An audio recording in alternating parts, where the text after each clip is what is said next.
एक फ्री की एडवाइस देना चाहूँगा, इसके पैसे नहीं लूँगा, जिसके बारे में हमारे पाकिस्तान में बड़े चर्चे होते हैं और ये एक बड़ा कॉमन सा टैग है हमारे मुल्क में।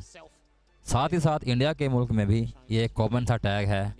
इन दोनों ममालिक में ये चीज़ बहुत ख़ास और इसको बहुत ज़्यादा अहम समझा जाता है और इसकी वजह से इन दोनों ममालिक में बड़ी इश्तियाल अंगेज़ी, कत्ल गारत, खून खराबे होते हैं, बड़े मसाइल होते हैं।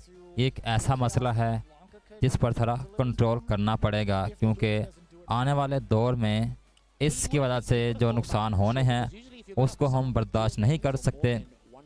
लेकिन ये एक ऐसी बीमारी है जिसको वक्त के साथ साथ हमें भरना होगा, क्योंकि एकदम से कोई भी चीज़ करने से ये मामला ठीक नहीं हो सकता। इसकी वजह यही है कि अचानक से गर्मी से सर्दी में तब्दील हो जाए तो इंसान बीमार हो जाता है, क्योंकि उसका बॉडी टेम्परेचर उसको कंट्रोल नहीं कर पाता, वो मैनेज नहीं कर पाता। इसी तरह कोई भी बुराई है उसको मिटाने के लिए शुरुआत में उसको एकदम से नहीं हम ख़त्म कर सकते। स्टेप बाय स्टेप करने से वो बीमारी भी ख़त्म हो सकती है और इससे किसी के फीलिंग्स, किसी के एहसासात उस चीज़ के बारे में वो भी ज़्यादा मुतासिर नहीं होते। और वो सबसे बड़ी चीज़, सबसे आम बीमारी जो इन दोनों ममालिक में है वो है मोहब्बत। मोहब्बत को बॉलीवुड मूवीज़ को हमने शुरू में देखा है और पाकिस्तानी मूवीज़ भी जो थोड़ी बहुत देखी हैं उनमें भी ये ज़्यादा कॉन्सेप्ट पाया गया है कि पूरी मूवी का सिर्फ़ और सिर्फ एक ही मकसद होता है और वो है जी एक लड़का और एक लड़की, सब्जेक्ट ए और बी।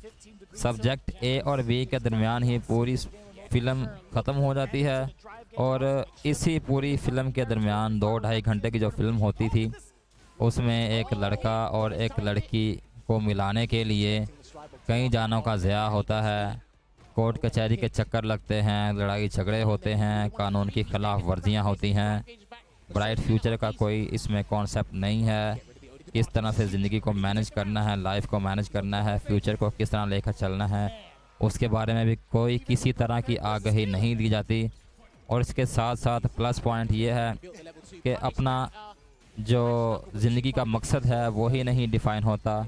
उसमें ज़िंदगी का मकसद सिर्फ़ और सिर्फ एक ही दिखाया जाता था कि किसी तरह से मुझे मेरी मतलूबा मोहब्बत मिल जाए तो मैं इसके साथ अपनी ज़िंदगी बसर कर लूँगा, मुझे ज़िंदगी में और कुछ भी नहीं चाहिए। जो दौलतमंद होता था वो ये कहता था कि मैं अपनी दौलत सारी की सारी तुझ पे लुटा दूँगा, इसके बदले में मुझे तुम्हारी मोहब्बत चाहिए। धोखे खाता था, फ्रॉड होते थे उसमें। लेकिन इन सब टॉर्चर दौरों से निकलने के बाद अब हमारा जो ये न्यू एरा चल रहा है इसमें थोड़ा सा कुछ चेंज हुआ है। लोगों की थोड़ी अटेंशन इस चीज़ से थोड़ी घटी है।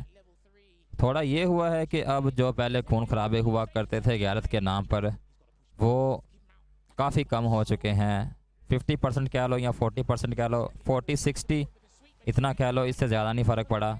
अभी भी पाकिस्तान और इंडिया में गैरत के नाम पर कत्ल गारत की जाती है और इसकी सबसे बड़ी, मैं जो मेरे नज़दीक है सबसे बड़ी वजह यही है जो कल्चर हमें पेश किया जाता रहा है शुरू से लेकर अब तक और अभी भी ये चलता आ रहा है। ये सिलसिला ख़त्म होने वाला नहीं है।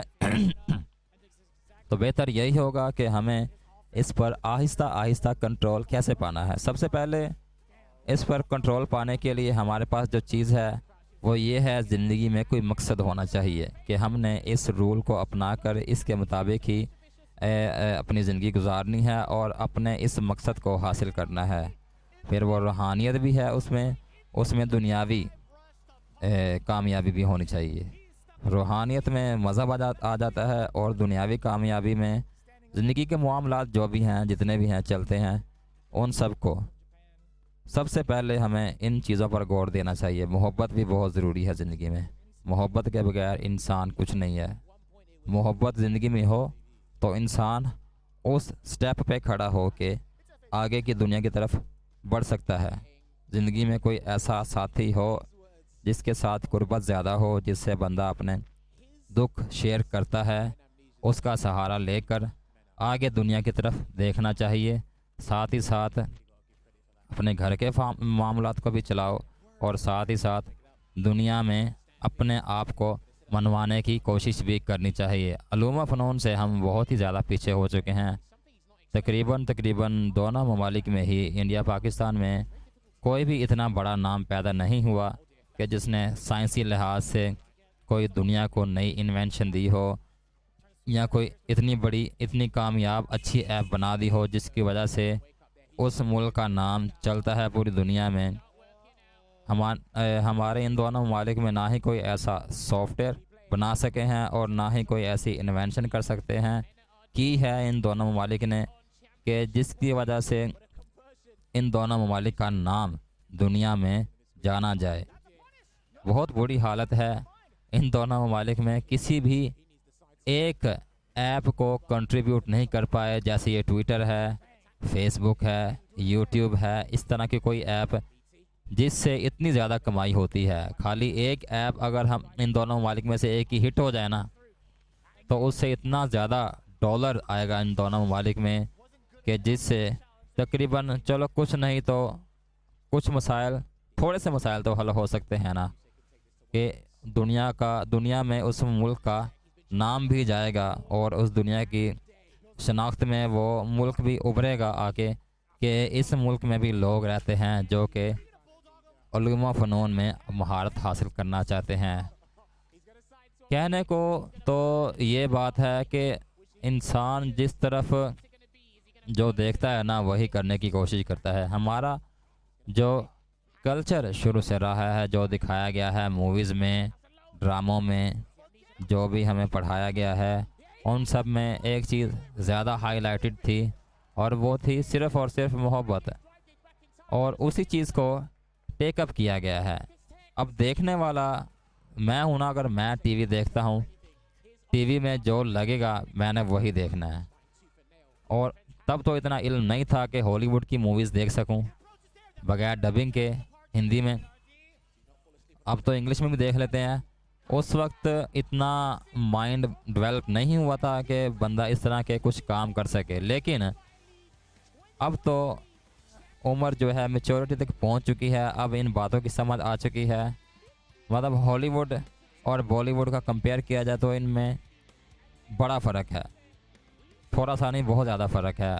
इनमें एक्टिंग का मेयार अच्छा है, इनकी स्टोरीज़ अच्छी होती हैं, राइटिंग अच्छी करते हैं वो।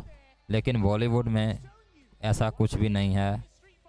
अगर तुमने अपने जहन को ख़राब करना है, बर्बाद करना है, तो बॉलीवुड और लॉलीवुड, इन दोनों को देख लो, तो तुम्हें इससे ज़्यादा बुरा कोई कंटेंट नहीं मिलेगा इस दुनिया में। मेयारी अगर कोई कंटेंट है जो हकीकत का सामना करना और बुरे हालात से लड़ना सिखाता है, वो हॉलीवुड का कंटेंट है। वो दिखाते हैं कि इंसान किस तरह स्ट्रगल करके अपने उस मकसद को पा सकता है कि जिस पे वो अपने आप को देखता है, अपने सपनों में बिलीव करता है, वही बंदा आगे आता है। अब वहाँ राइटर भी बहुत बड़े बड़े हैं, साइंटिस्ट भी बहुत बड़े हैं, उधर एक्टर्स भी बहुत बड़े हैं, यानी कि हर फील्ड में वो लोग नंबर 1 जा रहे हैं। और साफ साफ वजह यही है कि उन्होंने अपनी फील्ड्स बनाई हुई हैं। सिर्फ एक ही चीज़ नहीं है, वो अपने रोमांस को भी मैनेज करते हैं, अपनी स्टडी को भी मैनेज करते हैं, और जिस प्रोजेक्ट पे वो काम कर रहे होते हैं साथ ही साथ उसको भी मैनेज कर रहे हैं। ये कोई आसान काम नहीं है, ये बड़ा मुश्किल काम है।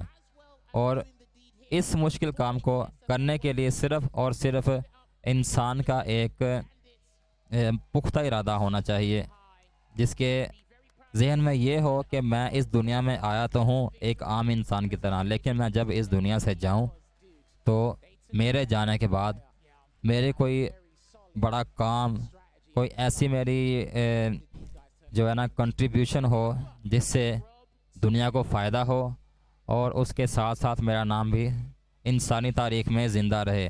ये सोच जिस इंसान में पैदा हो जाती है ना, फिर वो अपने मकसद में लगा रहता है। हालांकि वो उसको भी अपनी मोहब्बत और लव करने का सारा हक है, लेकिन वो सारे का सारा टाइम उसी सोच में नहीं गुजारता। वो अपना टाइम इसलिए भी गुजारता है कि मैंने कोई अपना जो है ना फ्यूचर प्लानिंग कुछ करनी है, मैंने कोई अपना जो है ना, मेरा कोई प्रोजेक्ट है, मैंने उसको उसमें कामयाब होना है, उसमें एक बड़ा इंसान बन के मैंने दिखाना है खुद को भी और अपने जानने वालों को भी। ये ज़िंदगी में होना बहुत ज़रूरी है। सिर्फ़ और सिर्फ मोहब्बत ज़िंदगी में ज़रूरी नहीं है, उसके साथ साथ पैशन भी होना चाहिए लाइफ में आगे बढ़ने का और एक अच्छा इंसान बनने का। तो ये था आज का मेरा सिर्फ़ और सिर्फ एक टॉपिक जिस पे मैं बात करना चाह रहा था। और ये एक ऐसा टॉपिक है जिस टॉपिक पे मैं घंटों बात कर सकता हूँ बिना रुके। मेरे जहन में खुद ब खुद अल्फाज आ जाते हैं क्योंकि मैंने ये भुगता है। और जिस इंसान ने भुगता हो ना, उसे सारा पता होता है। उससे जितनी चाहे लंबी बात करवा लो, वो इंसान, उसके जहन में ये चीज़ें आती जाती हैं और उसके पास अल्फाज नहीं कम होते जिस इंसान ने ये सब झेला हो। तो मैं तो यही कहूँगा आखिरी बात कि मोहब्बत भी ज़रूरी है, लेकिन मोहब्बत के साथ साथ ज़िंदगी में आगे बढ़ना भी ज़रूरी है। अगर एक इंसान की बीवी या उसका खामंद फौत हो जाए तो उसको भी मूव ऑन करना चाहिए। इसी को ज़िंदगी कहते हैं।